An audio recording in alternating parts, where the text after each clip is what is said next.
Le FCG ouvre ses portes. Vous êtes un joueur né entre 1998 et 2003 et vous habitez le canton. Alors venez participer aux journées d'évaluation organisées par le FCG les mercredis 18 et 26 mai. Pour les joueurs nés avant 1998 et pour tous les joueurs hors canton, eh bien pas de souci, vous pouvez vous présenter dès maintenant aux séances d'entraînement qui vous concernent. Alors n'hésitez pas à vous rendre sur le site du club pour consulter les horaires ou alors composez le numéro suivant pour toute autre information complémentaire.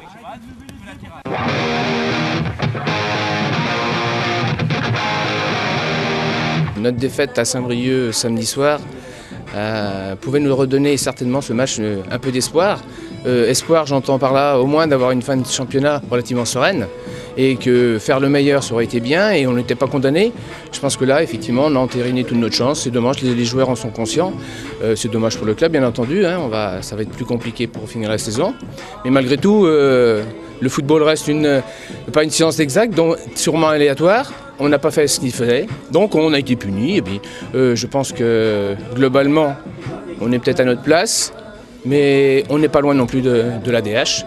Donc on verra, l'avenir nous dira si c'est bien ou pas bien. Mais il faut surtout garder cette solidarité et pourquoi pas, le football c'est aussi rebondir, donc on essaiera de rebondir. Au niveau des H, je pense qu'il y a beaucoup de clubs et de joueurs qui souhaiteraient évoluer à ce niveau-là. Donc pourquoi non, un match reste un match, on ne va pas fausser le championnat. C'est d'abord le réaliser, voir le contenu, et l'analyser et pourquoi pas, si il fait beau, donc pourquoi pas. Un match de foot reste un match de foot.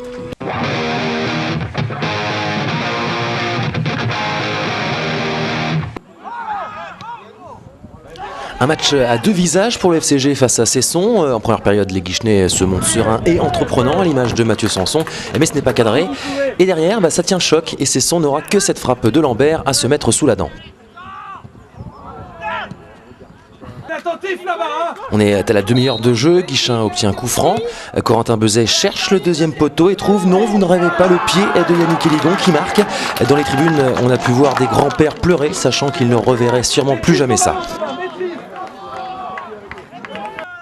En toute fin de premier acte, les Rouges trouvent une nouvelle opportunité avec Dylan Leprince qui est un peu court sur cette ouverture de Rémi Olivon.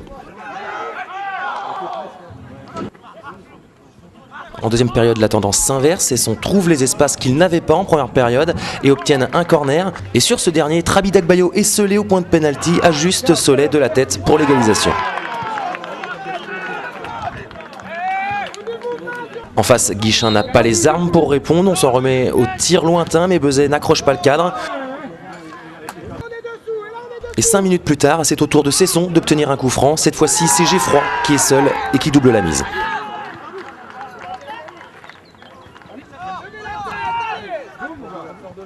Une timide réaction guichenaise, toutefois, un quart d'heure de la fin avec cette frappe de Sanson.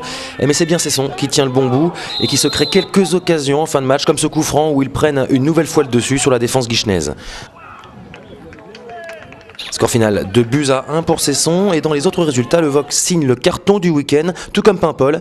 Plouvorne et Brest prennent 4 points, tandis que le leader Locminé ramène un bon nul de l'ATA. Classement Guichin perd une place et est désormais 13e.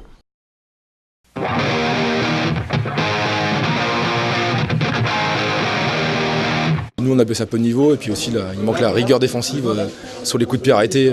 Depuis le début de saison on prend beaucoup de buts sur coups de pied arrêtés malheureusement, donc on peut pas continuer comme ça. On peut pas avoir de résultats si on prend autant de buts sur coups de pied arrêtés. Donc Steph sur le match il a une belle occasion peut-être à sortir à la rigueur, mais à part ça il n'a pas grand chose à faire, donc c'est dommage. En même temps nous non plus on n'a pas non plus beaucoup d'occasions. Quand on mène à 0, c'est dommage. En plus, je marque du pied, donc pour une fois, c'est pas mal. Donc voilà, donc c'est dommage. Bon, après, déjà, après, la fin de saison était difficile, on le savait. Contre Saint-Brieuc la semaine dernière, on fait un mauvais résultat, on ne doit pas faire ça, on a dû gagner.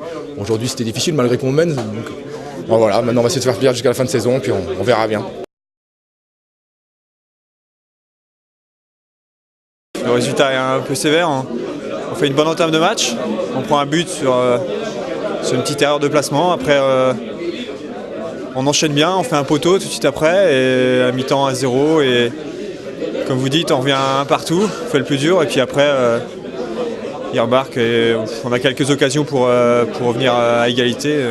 Le résultat est un peu sévère, je pense qu'on aurait mérité au moins le nul.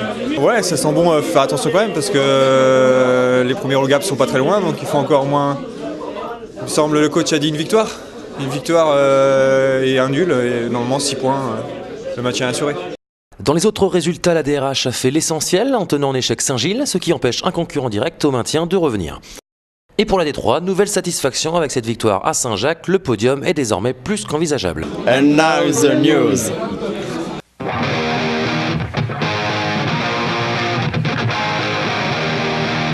La première édition du FCG versus MDR fut une vraie réussite. Un grand moment de détente, mais surtout, et bien évidemment, l'occasion aussi de parler football. Bref, ça discutait dur, au mine de rien.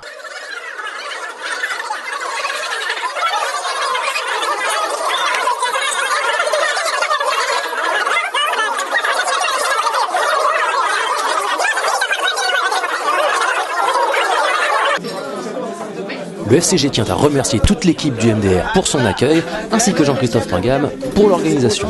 En attendant, bien évidemment, la prochaine édition.